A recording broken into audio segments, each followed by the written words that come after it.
we are live. We are live. So yeah, this is just a random conversation. We can talk about anything and everything. Okay. Yeah. So the video was yeah. Go on. One thing. Sorry to interrupt. Yeah. In the last time we spoke, I hadn't actually asked you about how you like to be addressed. Like, you can call me Aidan if you want. Yeah. You can call me Faraz. You can call me Faraz. Faraz. Yeah. Okay. That's fine. That's fine.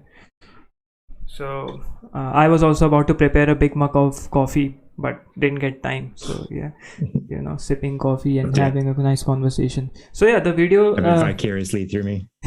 yeah. So the video is basically about, I was thinking of doing a daily routine of Friedrich Nietzsche because I didn't find any video, covering the daily routine of Nietzsche. And the thing is, I was not a very big fan of Nietzsche when I started out. When I started seeking things out in the realm of philosophy, but as I progressed, people recommended me, as we had a discussion earlier. People recommended me watching him and seeing his content. So I reciprocated with his story a lot. So yeah, so thought to give, because that man is, because of that man today we are safely able to speak many things. Because he took all the bashing for us.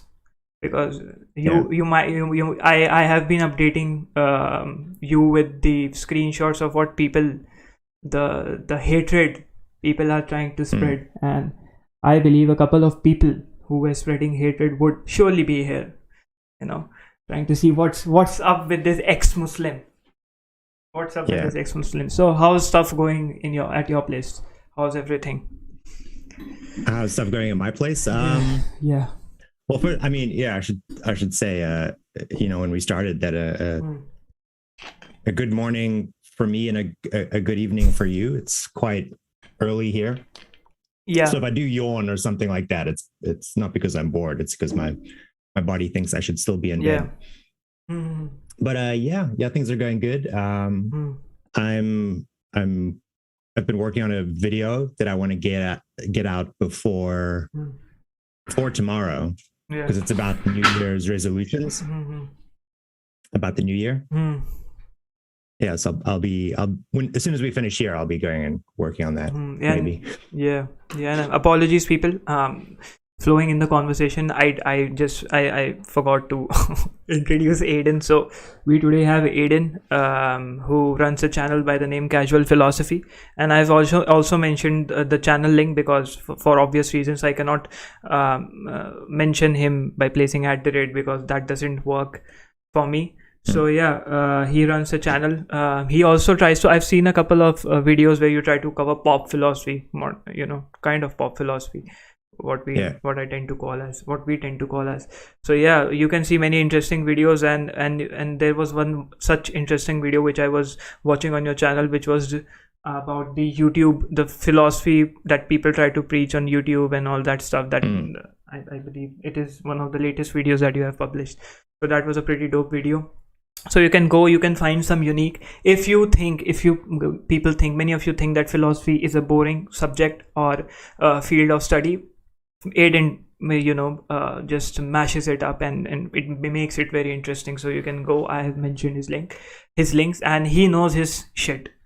In a nutshell, he knows his stuff. He has studied philosophy. He has taken a couple of degrees in philosophy, so he knows what he's preaching. Not like me, if I say something wrong, I have to admit that I have said wrong, because for obvious reasons I've not taken any course in philosophy. So yeah, go and subscribe to Aidan's channel. Please like the stream, whoever is here, and whoever is here from the community that we are having, please do drop a comment that the live stream has started so that people could join in, like the stream, so that the algorithm recommends the stream to more people.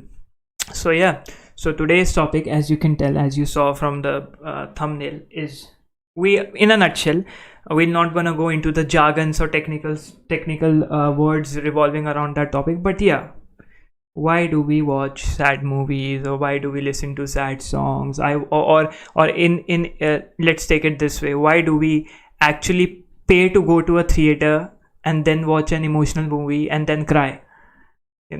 So we are gonna cover everything and the philosophy behind it. So the video is gonna be pretty interesting. So first up, Aidan, man, what was going on inside of your head when you were coming up with this with this subject? I mean, what was your with mindset? the subject? Yeah, with the subject. I mean, this tragedy and all this.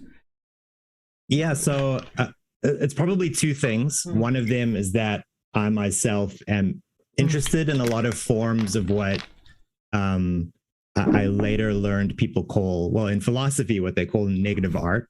Right. So I like to watch horror movies, maybe not so much like to watch sad movies, but I like to listen to sad songs. And maybe you can actually help me here, because I was trying to think of examples of negative art. And the easy ones are, for me, scary movies and sad songs. I also thought there's kinds of jokes and humor that are uncomfortable, like really uncomfortable types of comedy. And then there's also kinds of art that are just almost designed to be ugly or unpleasant, right? And I enjoy a lot of those things. And then a few years ago, not even a few years ago, I think it was 1 year ago, 1 or 2 years ago, I taught a class on, it was generally about aesthetics, right? So the philosophy of art, but with specific relation to film, used film a lot as an example. And what I tried to do in the class was kind of touch on different things in the philosophy of art for each lecture.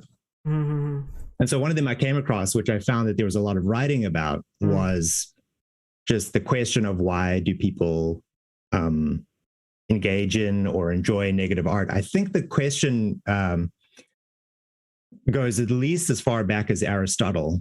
Aristotle wondered why, because the Greeks they really loved watching tragic plays. And I guess Aristotle, being the thinking guy that he was like, this is weird. Why are we going to this play to watch all this sad stuff, that doesn't make any sense. And so what people later on is they clarified the problem into three things that seem true, but it also seems like they can't all be true.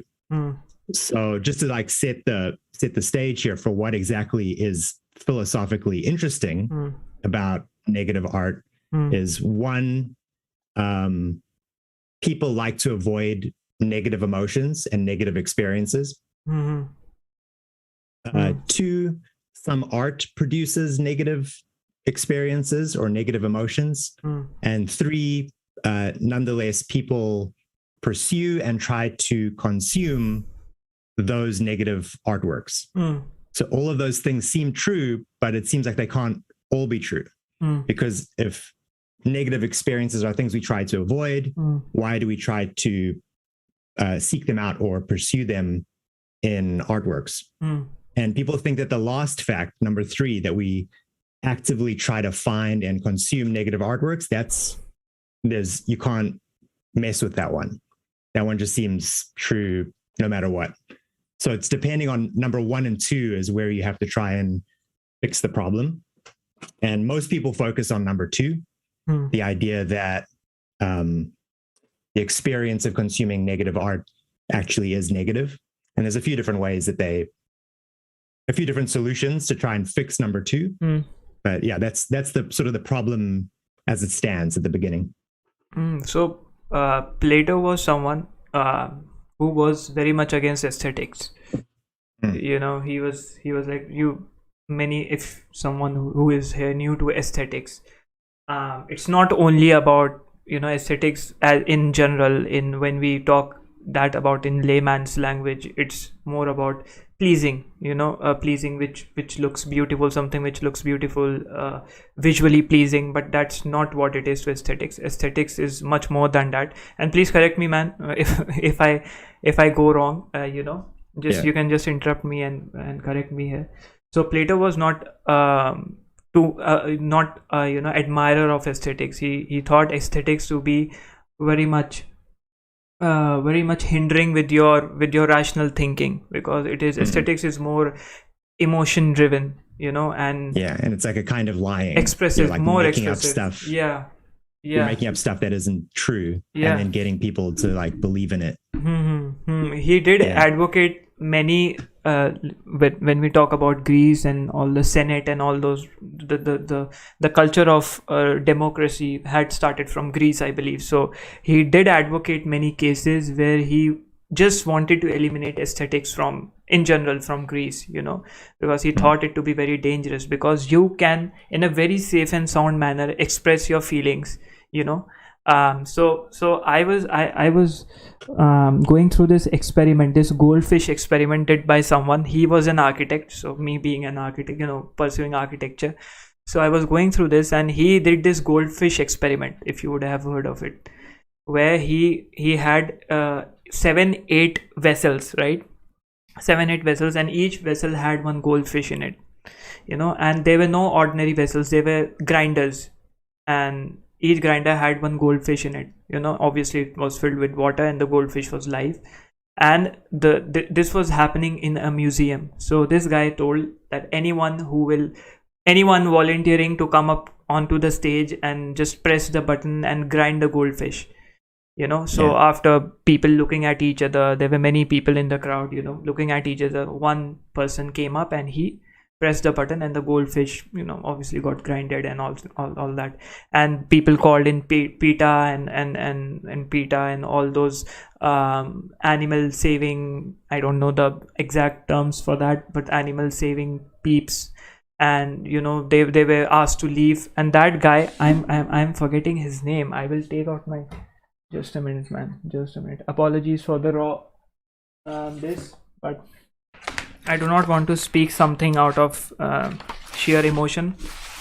I have to have my facts straight. So yeah, just a minute. So what he did was, he did this experiment to prove 3 things. A person who pressed the button is a sadist, right? A person who pressed the button is a sadist. Why? Because he likes to, he is very much into suffering. And this was done by Marco Evaristi. It was an art display by the name Helena. You guys can go and check that out. So the person who pushes the button is the sadist.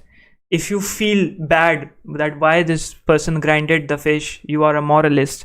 And if you enjoy watching, like me, if I enjoy watching this stuff, you are a voyeur. You enjoy watching such stuff. This is what happens when we have fights in our school or universities.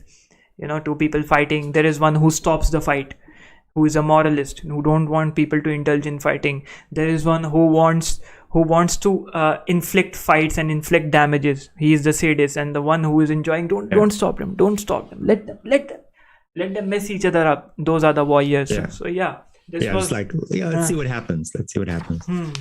So this was an example of this aesthetics art display, which by the name Helena. You guys can go and check that out. That's interesting.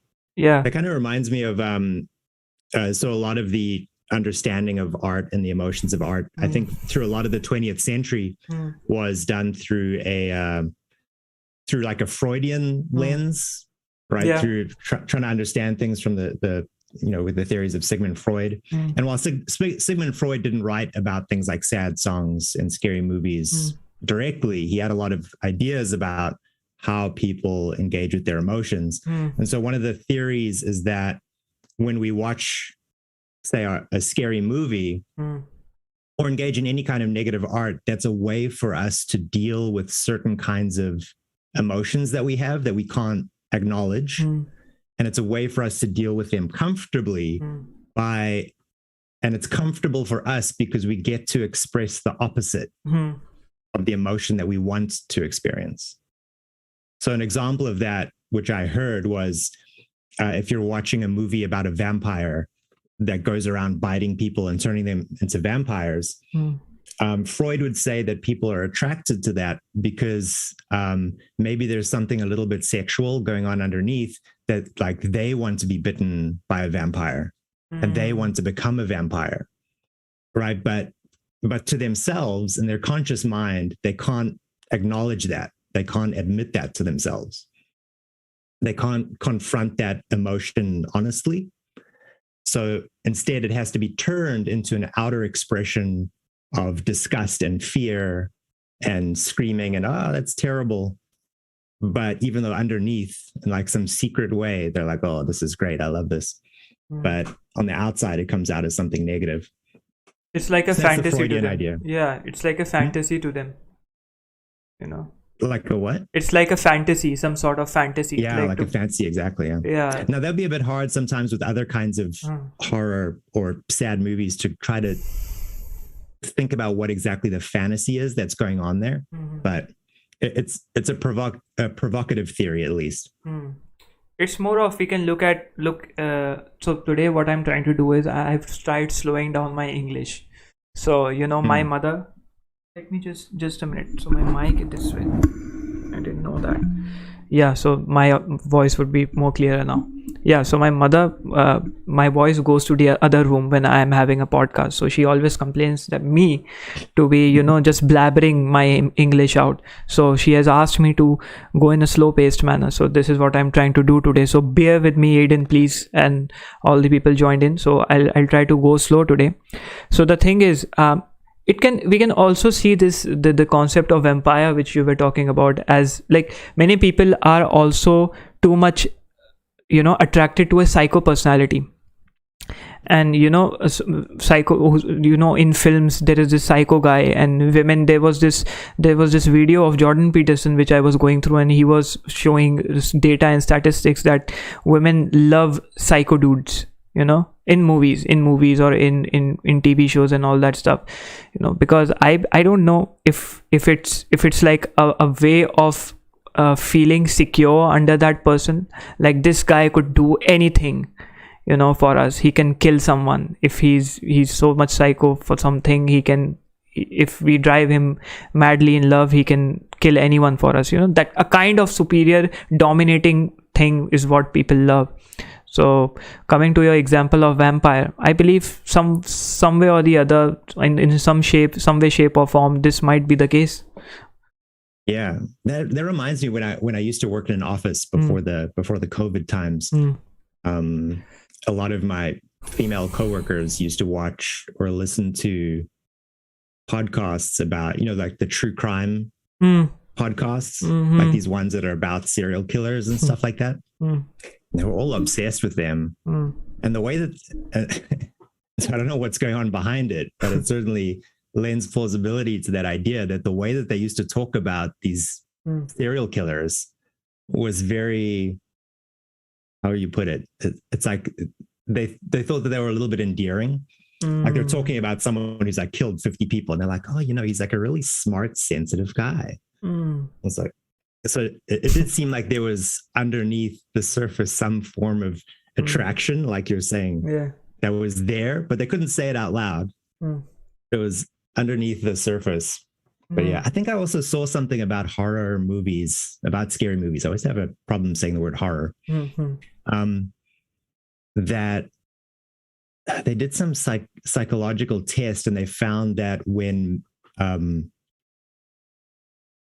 men and women who were dating would watch a scary movie, the woman would grow more attracted to the man if he didn't show that he was scared, if he didn't show any fear towards the movie. And the man would be more attracted to the woman if she did show fear towards the movie. Okay. It's a little bit strange. I think they call it something like, the name I heard was, and again, I'm just working from a bad memory here, something like the cuddle theory of scary movies, where so some of the attraction that was going on there to the movie was actually in sort of more social, about thinking about some roles that they had to the people around them. But yeah, I can't really make too much sense of it. Yeah, again, this thing of a male dominant feeling, and women being feeble, and women being women, trying to seek protection, a basic biological need, to keep it very simple, a basic biological need. So yeah, so I mean, so I have seen this thing, whenever I'm writing my book. So the thing is, whenever I'm writing my book, I want a zone for myself. I can't just just open my Microsoft Word document and start typing in. I will not get anything, and if I do get anything, it's not very great. It's something like very mediocre. So if I believe that this thing could be a masterpiece, if this thing is a masterpiece, I don't know, I tend to listen to those dark piano music and dark notes, to just evoke those suppressed dark emotions, not dark emotions, to be very honest, those, what can you call, those gloomy emotions, that melancholy inside of me, and then I write like hell. I it's like things start churning out by itself. It's like I don't have my mind anymore, something else inside of me that's churning things out, and it just comes and goes in a matter of seconds. So I keep my head down, sit like this, thinking, and all of a sudden I get a thought, I jot it down, and yeah, so this is how I've been writing my book. So people have been telling me to release the book very, just write fast and release my book. You have been taking too much of time. I don't want that. I don't want to destroy the quality. So yeah, I've seen this, listening to sad music, what we call as sad music, have affected the emotions drastically. The reason why people listen to motivational songs when they go to the gym, those high pump motivational songs when going to the gym, and this concept of, going to the theater, paying money to watch an emotional movie, and then crying there is what we call as tragedy. Can you throw some more light on that in a more philosophical sense? So there's, relate to what you're saying about how you consume stuff that seems negative and bad, like you listen to a gloomy song, but then you get this other thing that's beneficial to you.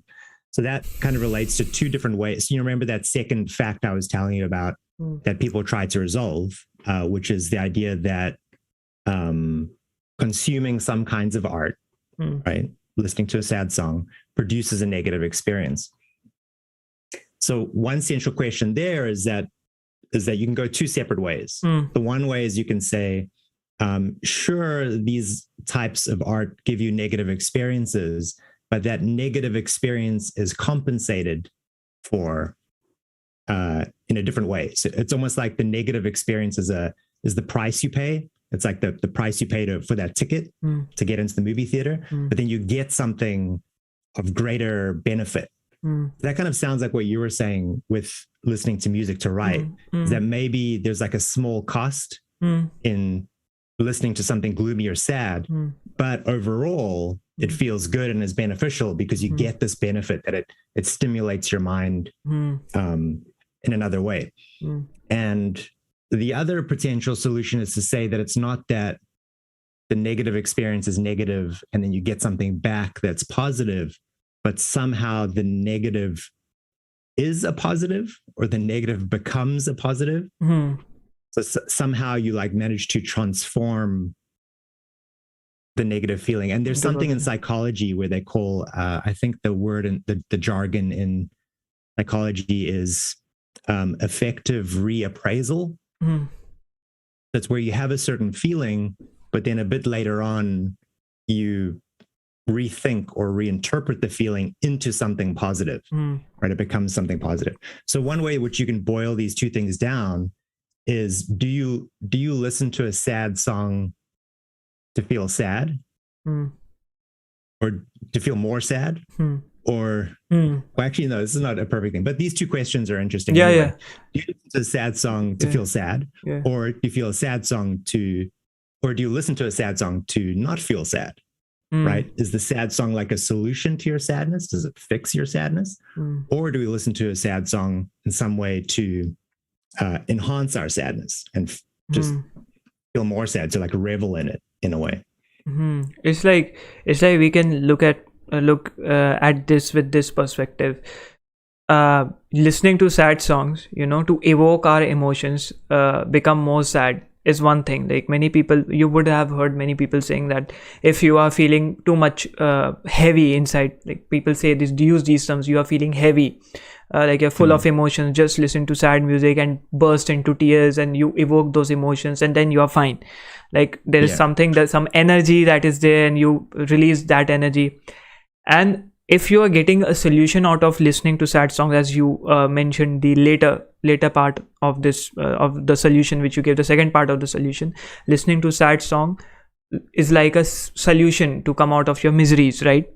If I got it right. Listening to sad songs. I made it a bit confusing because I had like a dichotomy and then another dichotomy, but they don't quite match. But yeah, so that first thing you're talking about is sometimes called the like catharsis. Yeah, in a safe context, releasing your emotions. Yeah, in a safe context. Yeah, so basically the idea that, and I think this was Aristotle who gave the solution for tragedy, was that we have certain negative emotions from life, and then we participate in negative art, or we consume negative art that heightens it for a while, and then we let it out, and then we get rid of it. And that too in a safe context. In a safe context, in a safer environment. Because maybe I have some anxiety or fear in my life, so I go and experience that in a safe way in a movie, right? I don't actually go looking for real serial killers or monsters or something like that. I experience these safe monsters, and then that lets me get out the feelings, and then I feel fine. And I think, I'm not going to say that there's one solution to these questions. There's probably many solutions. I'm sure many people probably do consume art for that reason, or negative art. But I think if you look closely at what people experience, it doesn't cover everything. Because sometimes people will, maybe something sad is happening in their life, and they'll be like, oh, I feel like I want to listen to a sad song, and then they're just more sad. Actually, I was watching a podcast with someone, and someone asked him like, hey, I just broke up with my girlfriend. What do I do? And he said, whatever you do, don't listen to sad songs. Don't do it. Right? You want to listen to sad songs, but don't do it. Because you just get deeper into sadness. He's like, go do something happy, hang out with your friends, etc., etc. Yeah, I've heard of that. So I think. Yeah, and some people, I think, that's fine. They look for these negative experiences. And this is, I think, one of the clues to the final solution for the problem is that they look for these forms of negative art for the negative thing. For the negative thing. They want to feel sad. Yeah. They want to feel fear. And like really taking that seriously and not trying to like deflect it. Not saying, oh, no, what they really want is this and what they really want is that. Saying like, no, like the people listen to a sad song because they want to feel sad. That's why they listen to the sad song. Yeah. Even if you tend to find a solution, like if you listen to a sad song, you go to YouTube, type, dark music or psycho music or whatever that is. And you listen to it and you get out of your problem, you get out of your miseries. And if you have been thinking why I've been out of my miseries, or why listening to this sad song has improved my sadness, there could be this theory that you went onto YouTube to search about this specific song or this specific video or whatever that is, and you see the number of views, the number of people tuning into the song, and then you compare your sadness that in subconsciously that there are people like me who are listening to the same song. There are people, and when you try comparing your problem with the rest of the world, then it simmers down a little bit, that I'm not alone, that kind of feeling. I'm not alone in this world. I don't know if Marcus Aurelius gave this. When I had this podcast with Matthew, if you would have seen a couple of podcasts with Matthew, which I had. So a bit of it. Yeah, so he was talking, or I saw a video where Marcus Aurelius gave this hypothetical situation where you take a bird's eye view of your situation, of your present scenario. Like there is this bird, or you just zoom out of your life. You are in this room, zoom out a little bit, you see your family members, someone is in the kitchen, someone is in the other room, someone is watching TV. Then you zoom out a little more, you see your colony or your housing complex where more houses are there. You zoom out a little more, you see everyone doing everything, so that draws a parallel. I don't know what was the reason behind zooming out, but what I felt the essence for that was that you tend to compare, that you're not alone in this world. So when I was going through why I started my journey with spirituality, I'll be really honest. And all these people, you know, all these Muslim people coming and bashing me for me, you know, leaving my religion because my father passed away due to COVID. No, dimwits, that's not what it is. You don't know my life. And I was a skeptic. I used to question my religion when I was 8 or 9 or 10. You know, I was this duckling who was always curious, you know, but I was simmered down. You will get to know about my story in the book in a very metaphorical sense. So I've compared myself to be a curious duckling. So yeah, why am I giving out teasers? Yeah, so the thing is, I started I became very insecure of myself. You know, I became very insecure of myself, and I was always ruminating about the past. So this is what pushed me into spirituality, into the world of spirituality, meditation, and all those first level stuff that you witness. And then I didn't find any solution for me in spirituality, so I came out of it. I'll not go deeper into, because that is not the topic of discussion for today. You know, we'll sway away the conversation. So yeah, after spirituality, I just, everything just shattered. I don't know why. The reality just shattered, you know, and I started writing research papers. Not research papers, sorry, Aidan, man. No research papers, just trying to write essays and all that stuff. And my father got hold of one essay of mine, where I had written about why we call God as he or her. Why do we compare God with? This is when I started philosophy 8 months or 9 months ago. And he was super furious of what I had been doing, because you cannot tend to break biases of someone who is 55, 57, 58, you know, 57, 58, and you're writing stuff which in a way forbidden in our religion. So yeah, you know, cut to now, why I started this topic, I don't remember. I just got out of it. So yeah, so I was trying to preach this, that I forgot what I was trying to do. Maybe something about connecting with other people. Yeah. And realizing that other people have similar experiences. Yeah, this is what my problem is. I sway things around. So yeah, I what I did was I connected with people, that I'm not the only one.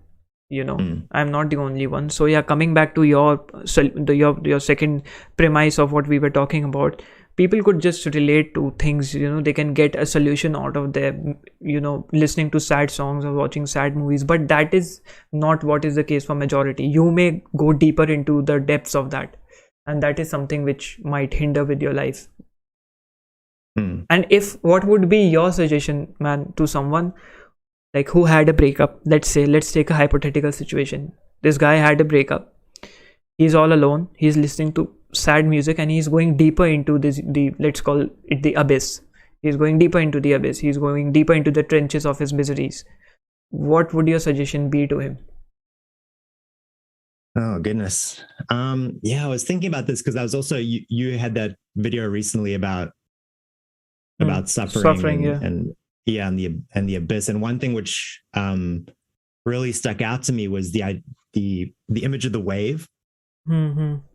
Right, that the down has to be counteracted with the up.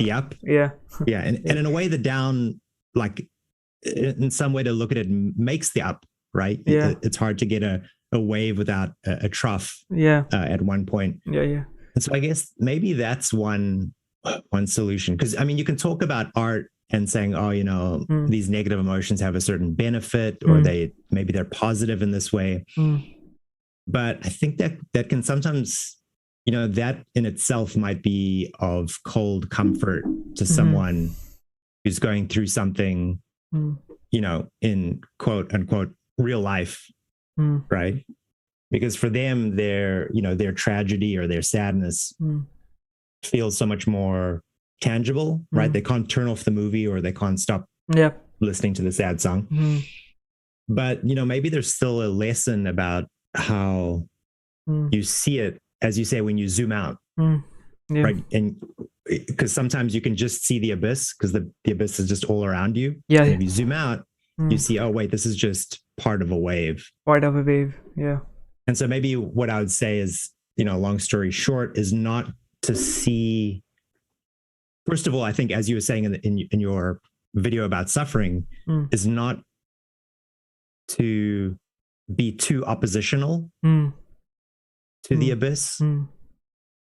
Because I think sometimes people have, they get worse when sometimes things go down and they feel sad about things, or they go through some sort of a tragedy. And then they feel like they've failed in some way. Yeah. Like, no, life is supposed to be good, right? I'm supposed to be happy, but I'm not happy, so I've failed at something, right? But I think maybe what you were getting at in your video, and you can correct me if I'm wrong, is that, sometimes we can see the tragedy or the abyss as something not good, but part of a larger pattern. Yeah. Part of a larger whole. Yeah. And so if you go into that abyss, it might not be the best thing to think, oh, I need to do stuff to make me happy, or I have to fight my way out, or something like that. But at the same time, not identifying with it and not seeing it as the whole of your life or the whole of who you are, but taking a step back and saying, I'm in this difficult situation, but it's not going to last forever. Part of a wider pattern. And at some point I'm going. And so it's all a bit vague. I don't know if that's helpful to anyone, but it's kind of like being a little bit more distant, not identifying with or fully like reveling in or diving into the tragedy or the sadness. That's perfect. But Yeah. But at the same time, not trying to entirely reject it or run away from it, because then you might, sometimes you make things worse because you try to get away from it, but you can't, because it's part of your reality for the moment. And then you feel even worse for that. Yeah. I don't know if any of that made sense. Yeah, because people, what people tend to, people want is a magic pill, a solution, an instant solution to their problem. And you might get an instant solution, what we were talking about in tragedy, that, or what we call as escape from life. This was given by R.G. Collingwood, he was a British philosopher. He gave this thing of an escape from life, which is an amusement, kind of amusement art. Try to escape away from life. Okay, you might watch some comedy videos, some movies. You can loop up a Netflix series and watch that. But how far are you gonna escape from your suffering? That's point number one. Escape solution is just an escape. How far are you gonna run? You cannot run away from it. That's because that's the reality which you are running round in circles. It's gonna come at you. And the second thing is, you cannot just accept everything. The second problem what I face is people saying just embrace your suffering, just accept it. That is not what it is. If you just let your life be, you're gonna go too much into the depths of it. You'll cut yourself off from your family, from your friends, and might just cut yourself out from your life. That is not a good thing. So the only solution left is what I wrote, what the quote gives is befriending the abyss. Not being an emotional friend. Friendship is something in which we are emotionally and voluntarily attached to someone.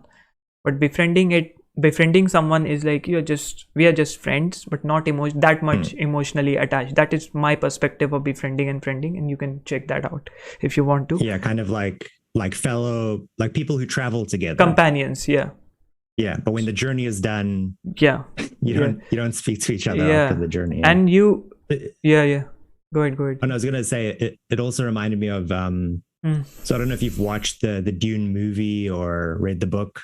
No. So they have something in there about, there's like people who train in that story to deal with their emotions.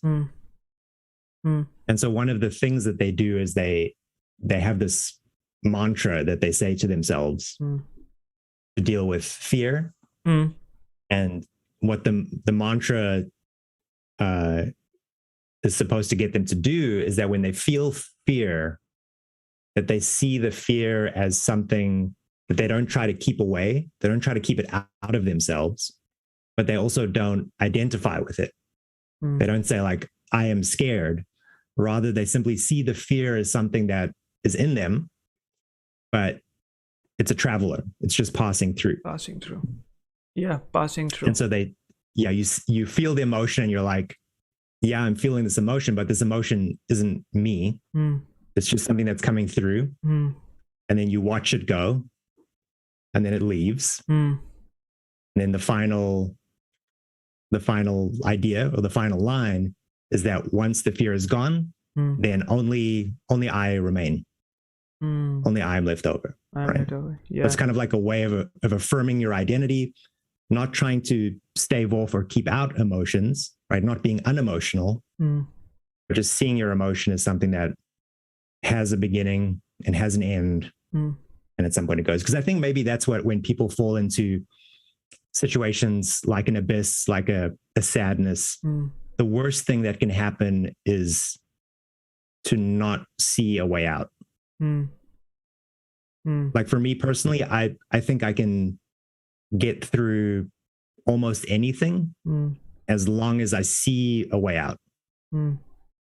Right. And then, so I think that's one way of being able to see a way out, is to see that, emotions are, for the most part, transient things. They come and they go. Yeah. And being curious when you are into because you cannot run away from your reality. So being curious about it, asking question, why am I? Why me? Not in a very pulling yourself down sense, but why me? Why this? Why that?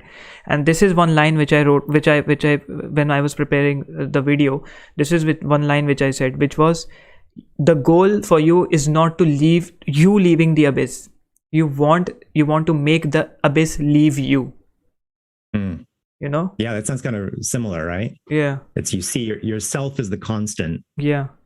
And the sadness passes through. It comes, and then it goes. Yeah. Ask it so many questions. Ask a professor that you have. He will be like, ask me any questions. I'm open to you. Just I'm the friendliest professor out here. You can ask me any question. You keep asking him. He will start avoiding you. And there's this kid, we all have this kid in the class who teachers tries to avoid, professors try to avoid this guy's question, and take this professor as the abyss, he's very much open to you, throw me with the volley of your questions. But when you keep, pounding him with your questions, he tends to move back from you. That is what your goal should be. When you keep asking questions, there is no question, there is no more answers that abyss has to give you. So in a way, you have ended your suffering. And this could be 100% legit way of ending your suffering.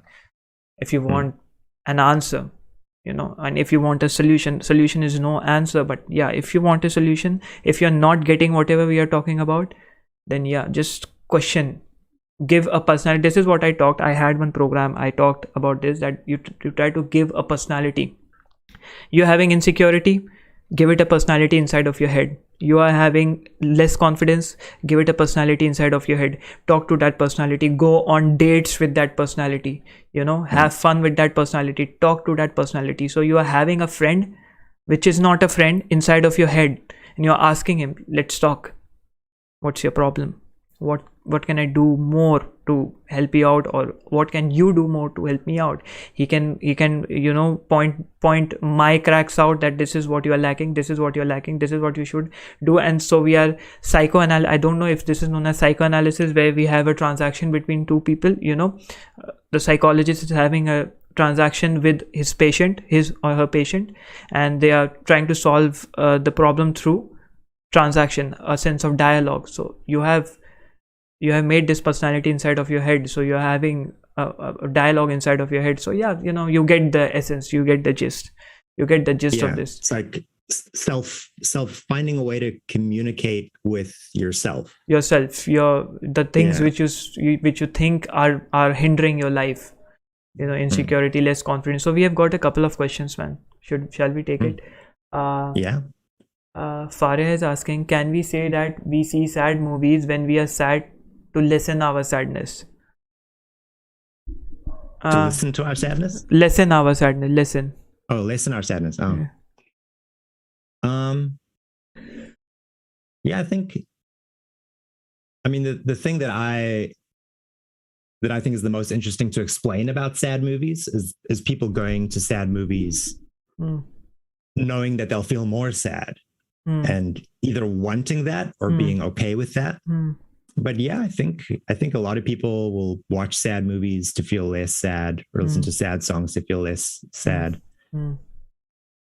Because to me, the catharsis model of, you know, why we engage in certain kinds of negative art, it seems perfectly plausible. I don't know of any psychological studies that have looked at it. You know, like they see how sad a person is, play them some sad songs, and then check how they feel afterwards. But I mean, I wouldn't be surprised if it was the case. I mean, what exactly is going on there? I'm not quite sure. Actually, there's one theory which I came across from a contemporary philosopher that I really like, called Aaron Smuts. Okay. And one idea that he offers is that, let me see if I can recount this accurately. So he thinks that for certain kinds of events or objects or things in our life, there are appropriate ways to react to those things. So if tragedy, like real tragedy, strikes your life, there's a correct way to feel about that, which is sad, right? Yeah. You should have negative emotions. It would be weird if you didn't have negative emotions. You know, if someone like sees a dog get hit by a car in the street and they seem perfectly fine, and they're just like, yeah, I saw a dog get hit by the street. That it seems like there's something wrong with that person. I don't know. Maybe they're going through something, but it seems a little bit odd. So he thinks that in some ways and for him, a lot of the times that involves a kind of understanding, right? If something bad happens in your life, to feel sad about it shows that you understand it in a certain way. Because if someone, you know, sometimes you could tell someone, I saw a dog get hit in the street, and they laugh, you'd think maybe they didn't understand what you were talking about, because they had the wrong reaction, right? So he thinks that maybe if something is sad happening in your life, like maybe your girlfriend breaks up with you, a sad song is kind of like a spotlight, like a light that you shine on the feeling that helps you to better to have the more appropriate feeling about what you're going through, and to understand it better, to understand your reaction to this tragic event better. And, you know, in a way, this could like help to open that line of self-communication, right? You heighten this internal feeling of sadness or tragedy about something. It helps you to focus on it and to think about it and to understand it better. And that can help you to process it better and to communicate with yourself about it better. So, I mean, that could be one way in which, going to a sad movie can help you feel less sad, because it just helps you understand your sadness better. Yeah, it's a kind of addressal mechanism. You know, you're addressing your situation, you're trying to address your sadness, you know, and this shows that you worry about you being in a bad state, you know, that you worry about your miseries, and you're not taking your life for granted, and the people, because your life might be attached to some strings to other people's lives too, your parents, your siblings. So yeah, you care about their stuff and your stuff. Touching a little bit on the amusement art, which I was talking about, you know, people tend to watch art to escape from the reality. You know, so like, let's take an example of, you would have definitely seen Harry Potter, you know, series Harry Potter.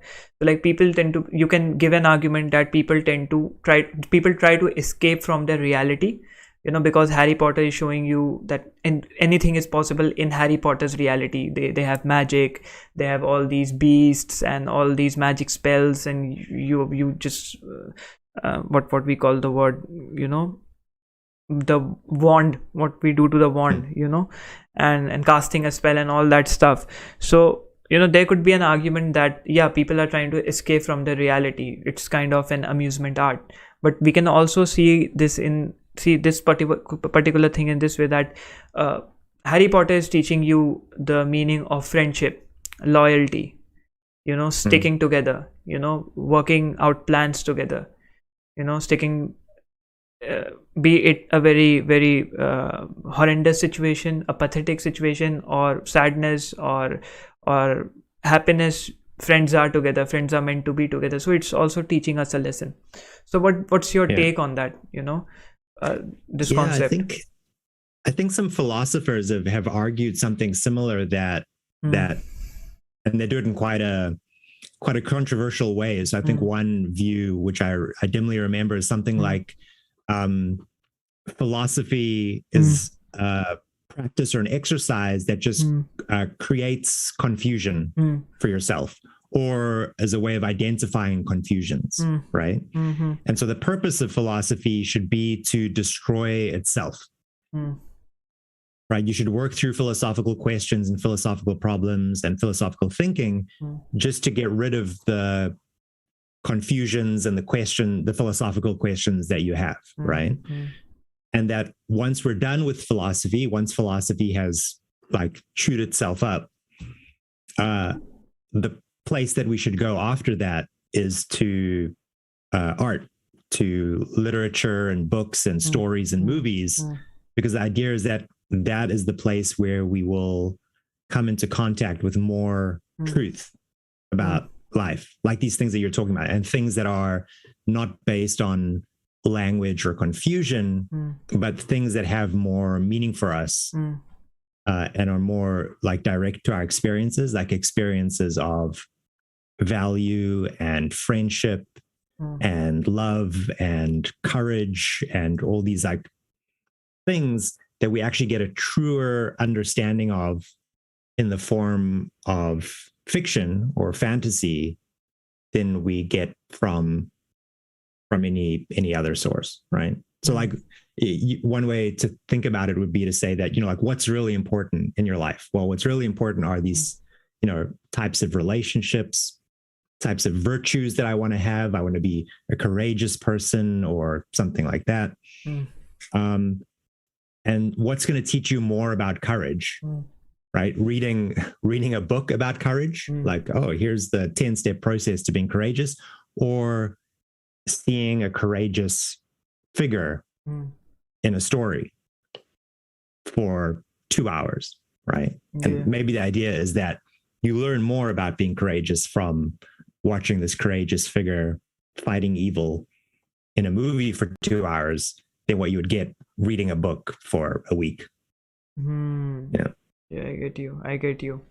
So diving deeper into this, before diving deeper, please, everyone who's here, please do share the stream. Go and subscribe Aidan's channel, Casual Philosophy. And today also I forgot to switch on my heater, so I had to my hoodie. So the thing is, what do you think, that philosophy expressed in the form of art is better than philosophy written down? What's your take on that? I believe that philosophy, when we are talking in terms of expressing it as art, sculpture and all that stuff, we can speak many things, but it's rather confusing. It's rather confusing. What's your take on that? So there's a few different ways that you can think of philosophy and art. So there's one, like maybe you could imagine a movie, and the movie is about the life of a philosophy professor. And then at some point in the movie, there's just a scene that's the professor giving a lecture. And then you watch a philosophical lecture in the movie, and that philosophical lecture has some philosophy in it. Right? So there is like philosophy that you're getting from art. But it doesn't seem like the art is giving you the philosophy. It's maybe like the art is containing the philosophy. Almost like you go to see a beautiful statue and it has like a little post-it note stuck to it with, I don't know, a quote by Nietzsche or something on it like that. But there's another way, which is maybe that there's philosophy not contained in the art, but the art itself is communicating philosophy. But yeah, in that case, it sounds like you're a little bit skeptical of the possibility of that. And I think there's a good reason. And there's a problem in philosophy of art, which I think it's called the problem of paraphrase. Okay. So if you think about a film or a movie that is doing philosophy, right? What could that mean for a film to do philosophy? And so what the problem of paraphrase says, well, let's say that it's possible for a film to be doing philosophy, to have like some philosophical work inside it, some philosophical insight.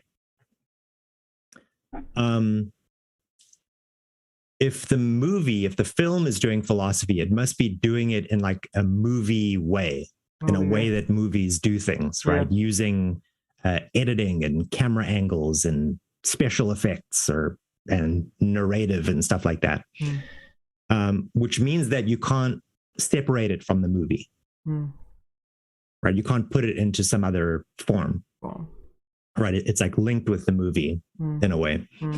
But the problem is, if it's linked with the movie, then how do you express or communicate it?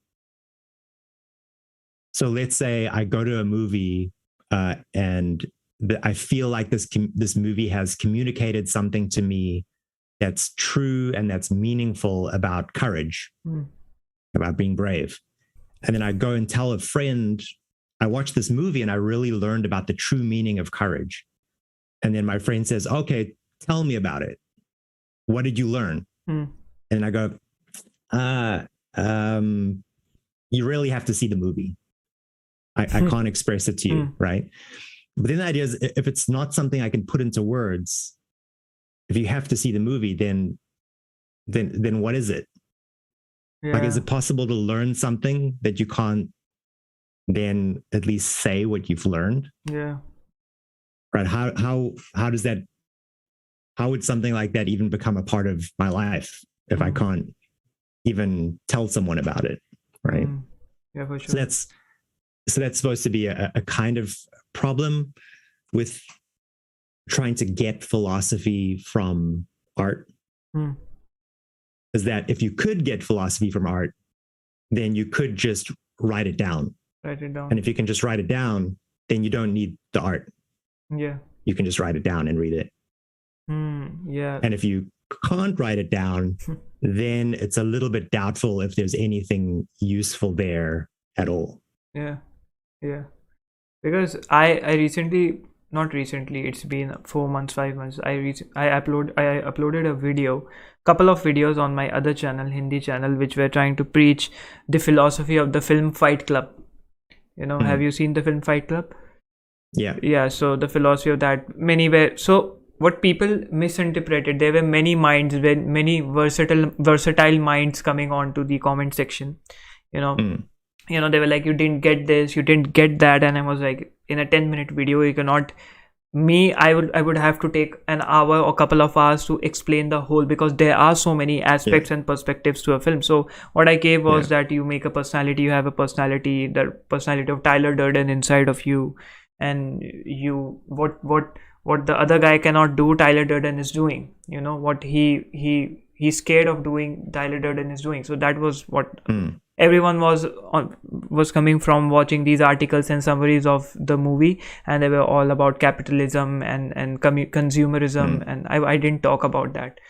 So so that was a problem. So having many perspectives, but in writing too, like if you try to decipher the quotes given by, like, let's take an example, because this is the only philosopher which I've heard about, which I've read about, Friedrich Nietzsche. Like his quotes are pretty vague to decipher. There could be many meanings in many meaning in that.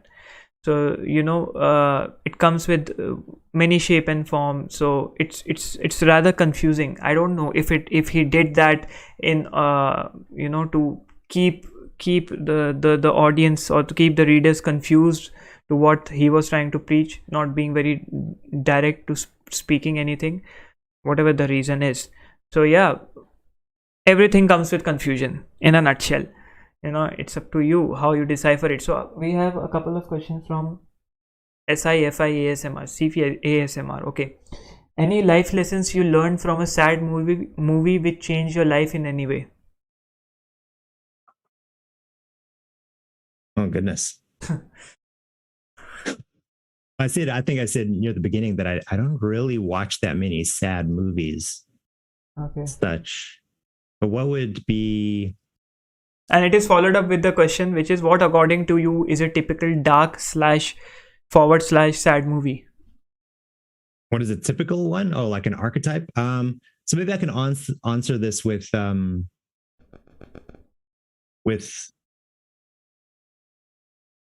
are some examples of sad movies that I know? I think the saddest movies that I've ever seen are ones that I just remember the title of and like very few details because I watched them so long ago. But maybe what's interesting about what you can learn from them is that a lot of times sad movies are blended with the things that make movies in general pleasing to watch. Yeah, this is what I was thinking about. Yeah. So one sad movie I remember that I watched many, many years ago is a Japanese movie called Dolls. Okay. And if I remember the story correctly, it's about this man who loves a woman, but she has some sort of an accident where she like loses her mind. Like she's blank. She can't do anything or react to anything. And so he gets very sad, but he still takes care of her. And he ties a rope around his waist and ties it to her waist because she just wanders around because she can't think anymore. And so he ties this rope around her so that he doesn't lose her and so that he can follow her. And then at some point in the movie, the whole movie is them just like wandering around, but through really beautiful landscapes. Like, landscapes with mountains and trees covered in flowers and fresh snow, but just this man and this woman that he loves, and she doesn't seem to know that he exists. And he can only follow her by tying this rope to her. But then while they're wandering around, they come to a party or something like that. And then she sees something through the window that she recognizes, and then she looks at him, and then he realizes that she remembers him. And that's like the big part, sort of, culmination of the movie. And it's all very, very sad. Well, I guess that part is happy, but the movie in a whole is quite sad. Yeah. But anyway, I guess what I'm picking out there is that the movie used a lot of beauty to heighten the sadness.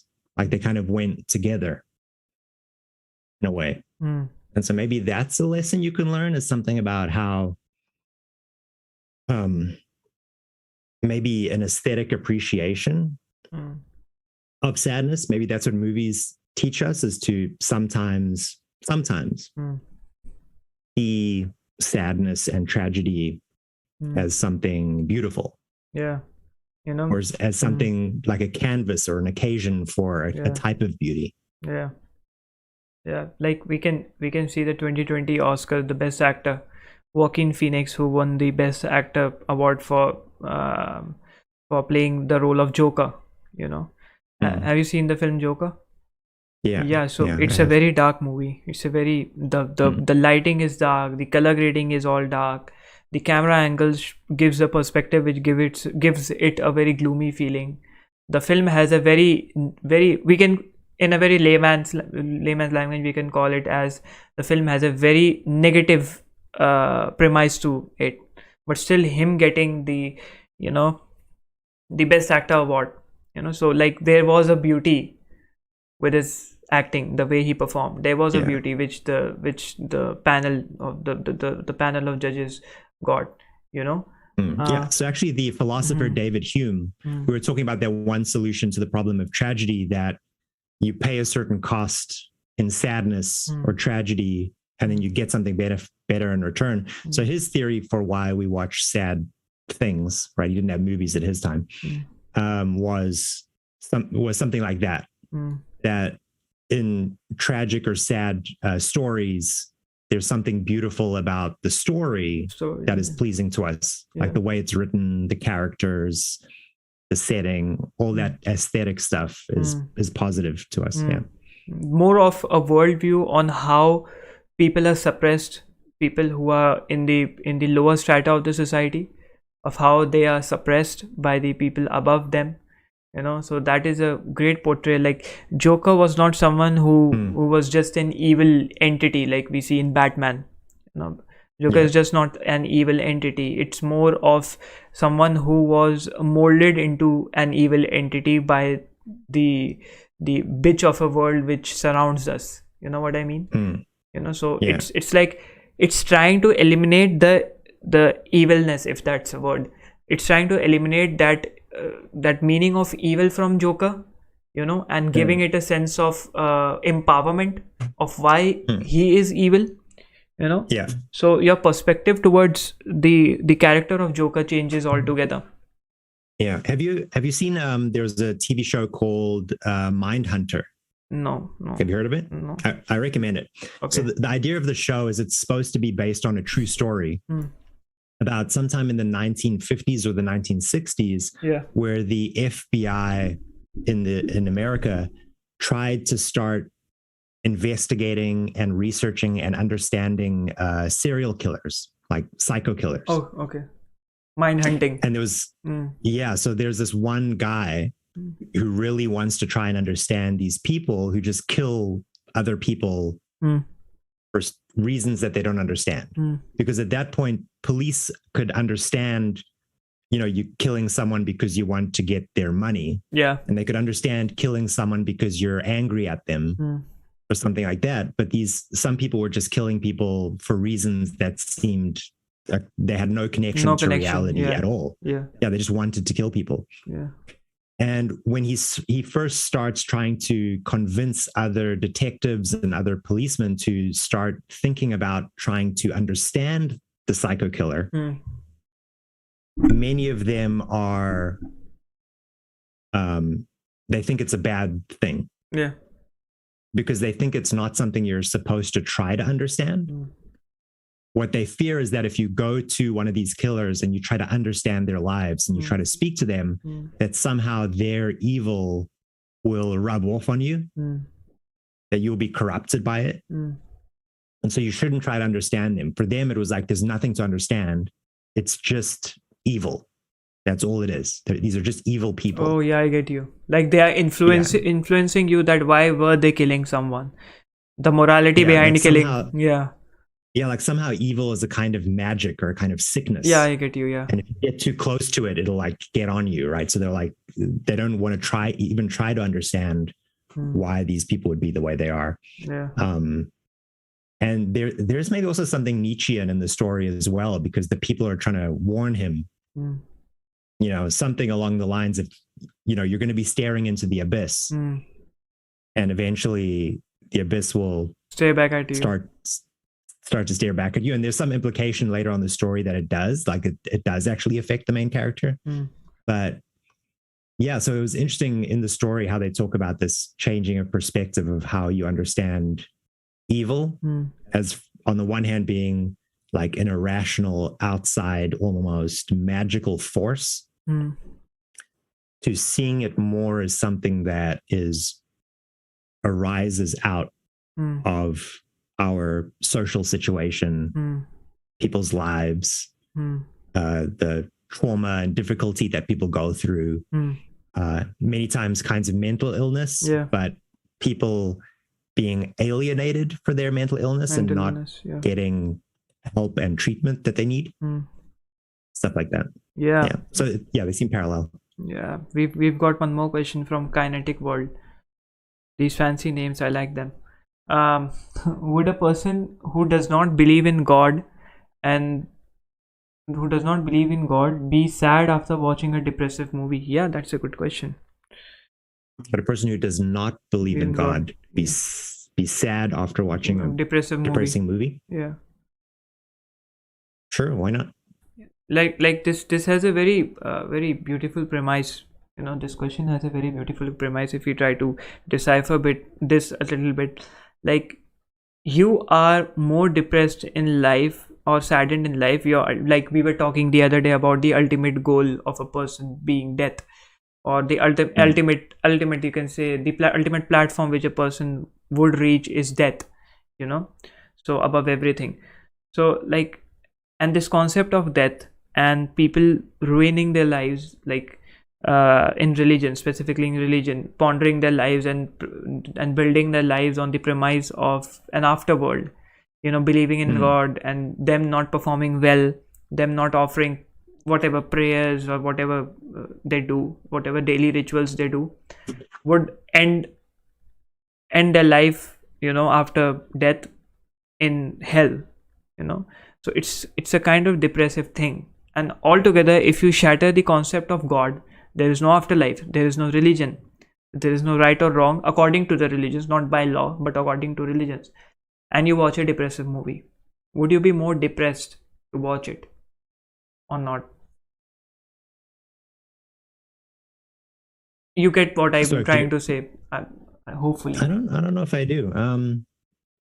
Would you be more depressed? Do you think is the idea that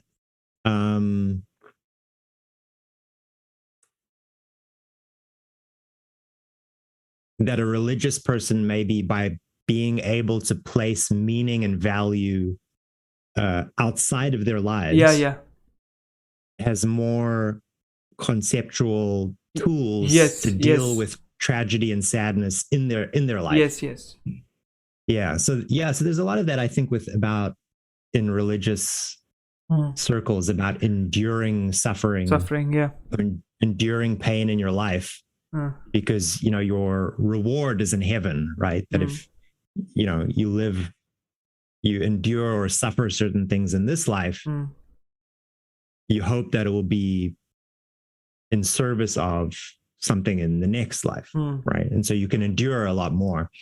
So maybe it means that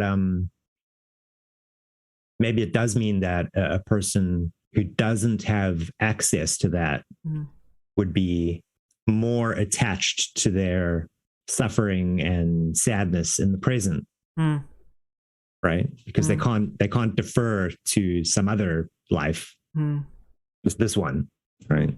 So yeah, that could be. That could be. I mean, in some ways, that could be a positive, right?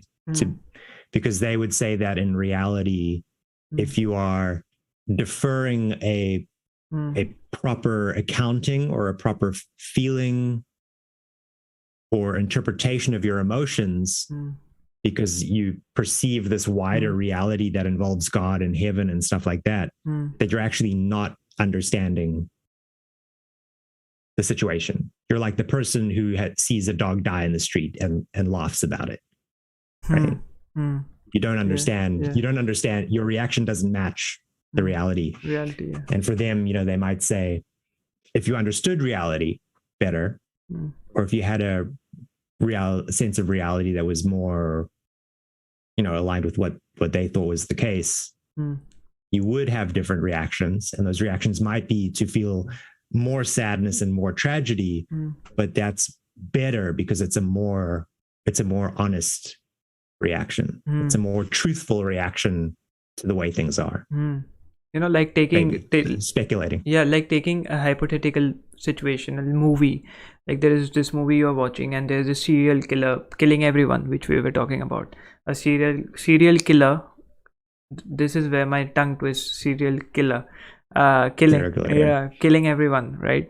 And a religious person watching that movie who believes in God, let's say he believes in God, he believes in the afterlife and all that hell and heaven shit, he believes in that.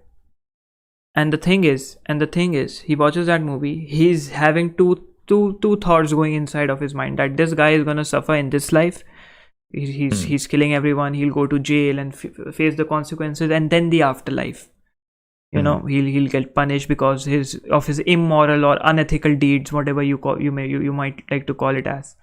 But a person who is an atheist, or who not an atheist, let's say, who doesn't believe or who do not accept the existence of God, is watching the same movie. He's more worried about that person getting beaten up in this life, rather worrying about like he would be like, okay, he killed 7 people, 70 years of suffering or 60 years of suffering. If he's 20 years of age, not 60 years, for 30 years more or 50 years more of suffering in jail, death penalty. And after that, the suffering has ended when he dies, because there is no afterlife. So, or even if he never gets caught at all. Yeah. That's a say, better, like, this person, inflicted suffering on other people and got away with it, and there will never be justice. There will never be justice because there is no afterlife, there is no God. Whilst a religious person would be saying that God is watching you, he will punish you and all that stuff. And coming to touching a couple of things about like the morality of aesthetics. Do you think that if you are immoral, because I was going through this and I'll read off a couple of things. There are autonomists and aesthetic moralists, couple of people. So autonomists believe that morality and art are totally different, and art ain't affected by morality. And aesthetic moralists are saying even if an aesthetic concept is superb, conducted through immoral means is bad. So what's your take on aesthetic being moral or immoral? Does morality, how big of a heed is morality when it comes to aesthetics? Like we were taking the example of that goldfish experiment where he, so what's your take on that? Yeah, I think it's hard to, it would be hard to defend, I think, the autonomous position. Okay.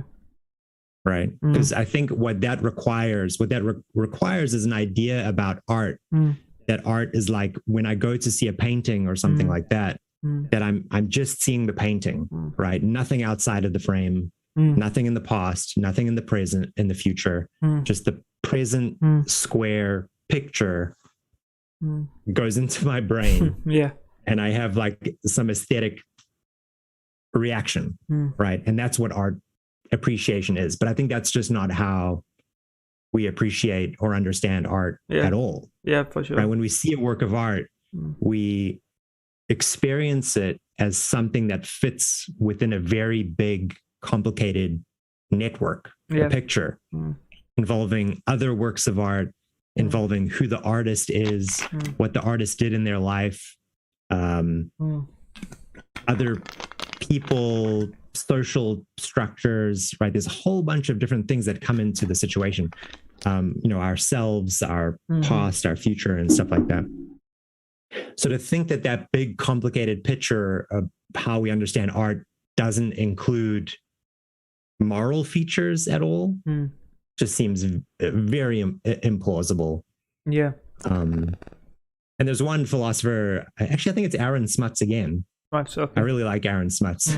I try to read a lot of the stuff that he writes, but he made an argument for moralism, right? That ethical properties and considerations are relevant to art. By saying that, listen, you might be looking at that goldfish, what would you call it? An exhibition, a performance? Yeah. And if you are, a person who feels deep empathy for the fate of the goldfish, right? You have this ethical consideration, right? Your moral judgment or your moral belief is that we should give moral consideration to animals like goldfish. Yeah.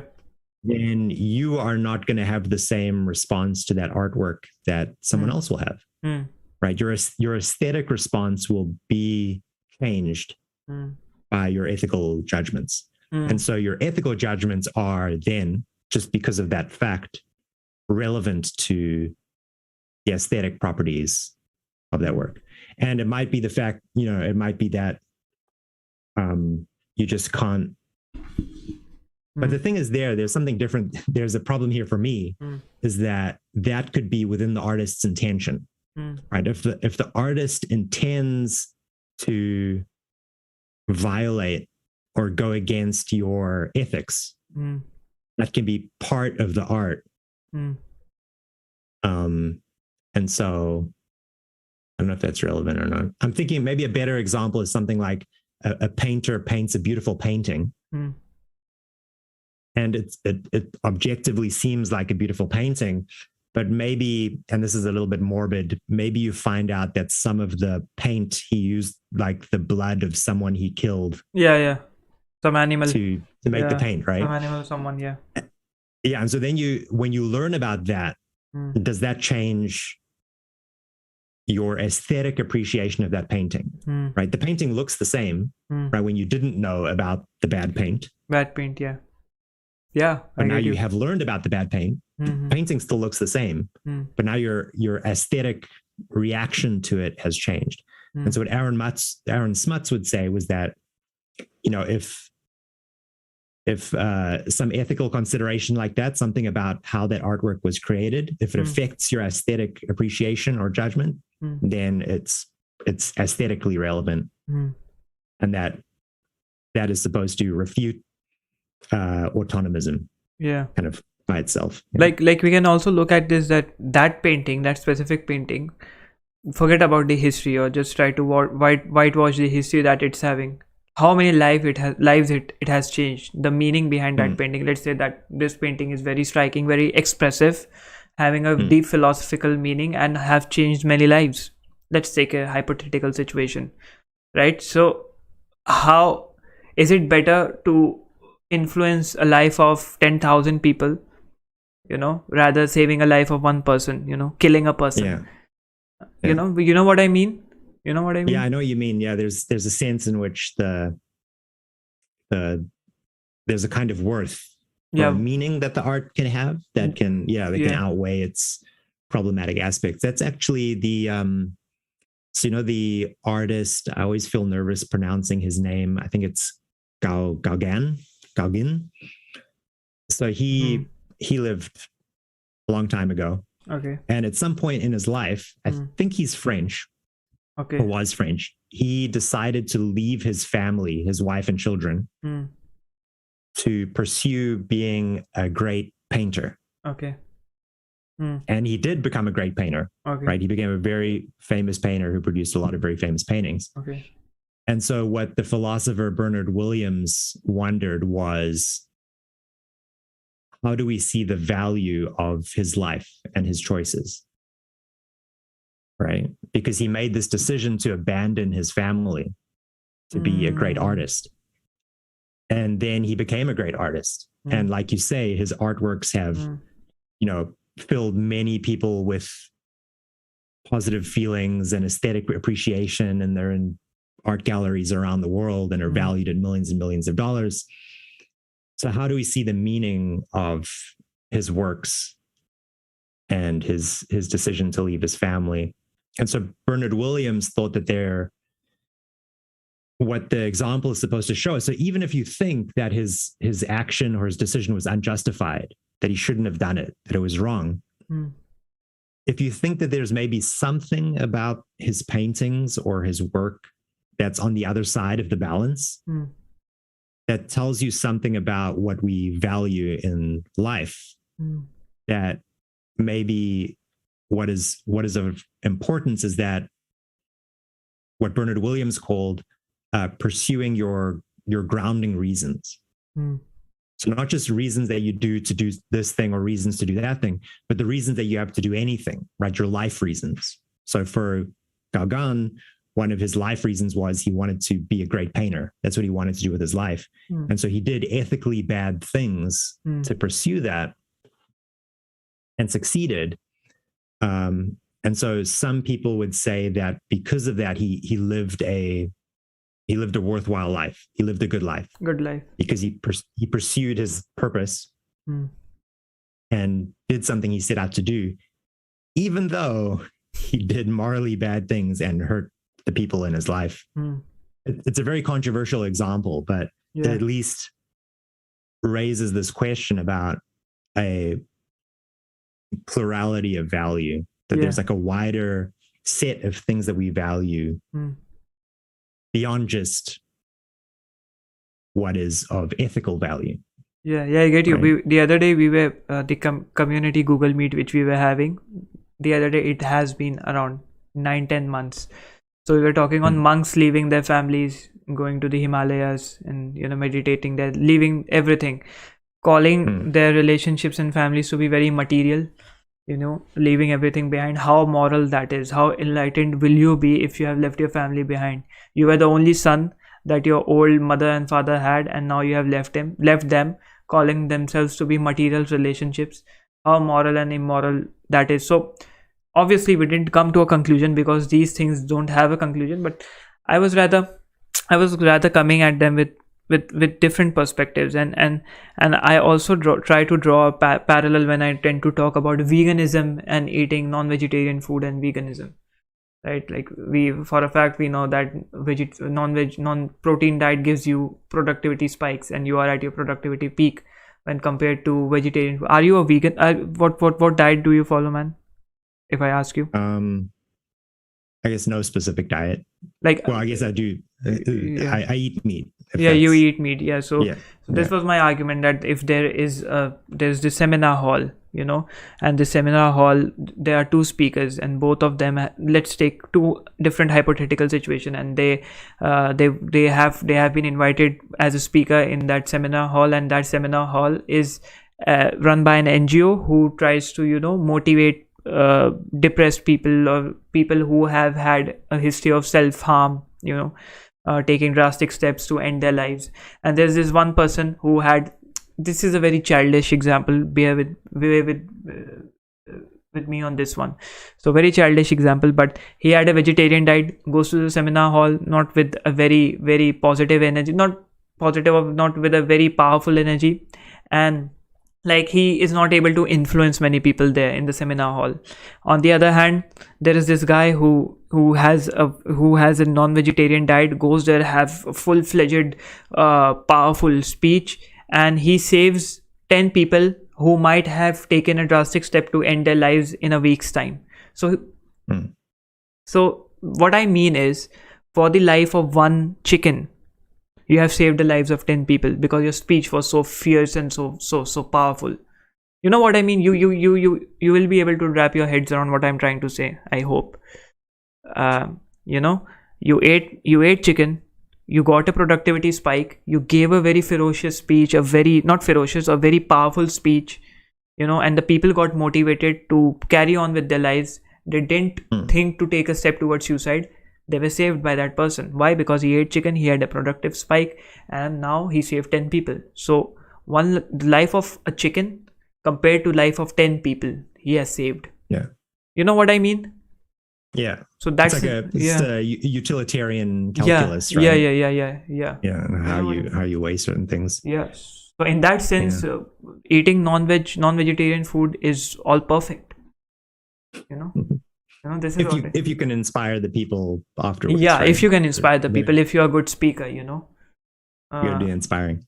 Yeah, so that's what the thing is. A couple of questions, and we have had 1.5 hours of stream. It's been 1.5 hours. Yeah, I mean, if we're pretty close to the end, there's some stuff I would like to come back to about negative art. Yeah, for sure. A couple of questions, and then we'll go to whatever you want. Can we say that comparatively people with more humanity get more affected by watching such movies, or a selfish person? The movies which we were talking about, sad movies and all that stuff. Okay. Yeah, I think there has been some work in psychology to look at personality types or personality characteristics and how they react to sad movies and scary movies. I've read a little bit of it, but I can't remember what the associations were. I assume there was something like people who are more empathetic, will identify more with the like the victims in a scary movie, and people with other personality traits will identify more with the killer. And this 3-part thing you were talking about the moralist, the peacemaker, the antagonist, and then the spectator. So I can't answer the question directly with what I remember is the actual research on it. I think the basic answer is probably yes. Yeah. Okay. Another question. Why is a philosophical painting or an art simple but is more effective to people and has more meanings? Mm. Yeah, but I mean, like for many people, it's just a painting. It's just a piece of Yeah. paintbrush and paint. Just throwing your stuff around, and for some, it's like worth millions of dollars. Yeah. Why? Why do you think the so? question is the question like why something that's much simpler Yeah. can be more philosophically impactful? I'll repeat the question for Something's- you. I'll repeat the Yeah. question. Why is a philosophical painting or an art simple but is more effective to people and has more meaning to them? Yeah. So I think that there's an implicit contrast that why are philosophical paintings more impactful than, say, like philosophical work or philosophical book? Mm-hmm. That's how I'm interpreting it. Yeah. Like that sort of contrast. Yeah. And how do you interpret the question? What I interpret is rather simple. What I believe is like some paintings have some nostalgic feelings attached to it. If you're talking about philosophy, we're not always talking about analytical philosophy or something which has to be very in-depth meaning, but something which creates a meaning, gives a meaning, gives a perspective to your life. So some elements of the painting might give you some sort of mesmerizing or nostalgic feeling, something related to your near future or the past that you had, and it binds the person with that painting. I don't know if that's what I feel.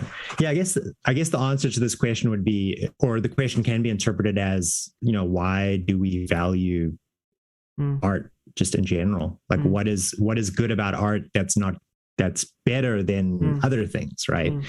And that, it's a big question and a big answer, but it's, stuff like what you were talking about where, art helps us to relate to and understand the experiences of other and connect with the experiences of other people. Yeah. To realize and understand that other people have basic experiences that are the same as ours. The power of art to communicate non-verbally or non-cognitively, right? It doesn't get at our beliefs and our judgments, but it gets at our emotions and our feelings. Yeah. And there's a difference between understanding something by experiencing it, as opposed to understanding something by just reading about it in a book or something like that. And art, I think, many times can help you understand things or see things or experience things directly, right? Firsthand. So, I mean, those are just some of the things, but I think that's some of the strengths that art has as a medium to have impact. Yeah, I get you. So yeah, is there some issue with your network? Because all of a sudden you are lagging a little bit. Oh, was I? Yes. I just assume it's standard internet issues. Okay. So yeah, before ending, not trying to end our stream abruptly, what you were talking about giving some ending notes towards negative art. Yeah. So if you remember those three things that people try to resolve about negative art, and the second one was that is that negative art produces negative emotions, and a lot of people have spent a lot of time, philosophers mainly, trying to figure that out. Does negative art actually produce positive feelings? Does it produce negative? But I think the correct solution is actually to look at the first fact, right? The one that we kind of take for granted, which is the one that says people avoid negative experiences or negative emotions. And that when you say it, people are like, yeah, that's true. But then if you just think about it for a second more, you realize, no, that's wrong. Wrong, yeah. Because it assumes that we only value good feelings, right? But that's not the case. People do things all the time that they know will produce bad feelings, but they still value those things anyway. They still see those things as worthy and having meaning, right? The paradigm example that I read about in some of the articles is a soldier who throws themselves on a grenade to save their fellow soldiers, right? They don't have a thing in their head that says, if I jump on this grenade, I'll feel really good about it. I'll feel really happy or something like that. They know it's going to first hurt and then two, they will die. Yeah. But they value it and they do it anyway. Or in existentialist literature, they talk about this decision to undertake a life that you think is meaningful or worthy, even though it will negatively, in fact, impact your well-being and the well-being of people around you. I think Sartre had the example of a person who has to face the choice of taking care of his mother or going to fight in a war. Yeah. And so the idea is that, you might think you should go one way or the other, but if you think that there's a choice there at all, then, that the choice to go to war has any validity, then you see that there's something that's valuable in doing something that's worthwhile or meaningful, even if it has the chance to have a negative effect on your well-being and your health, and also the well-being of people around you. And I think that is how negative art gives us a really important insight into what is meaningful in life, right? And might help us to reinterpret tragedy and sadness.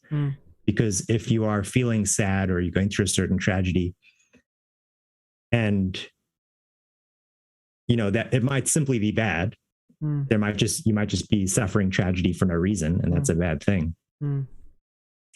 But it also, I think, helps to see it as possible that you can suffer tragedy or sadness or hardship, but you can still live a meaningful or worthy life, and your life can still have value in the end, right? If you're doing things that are meaningful or worthy or have value.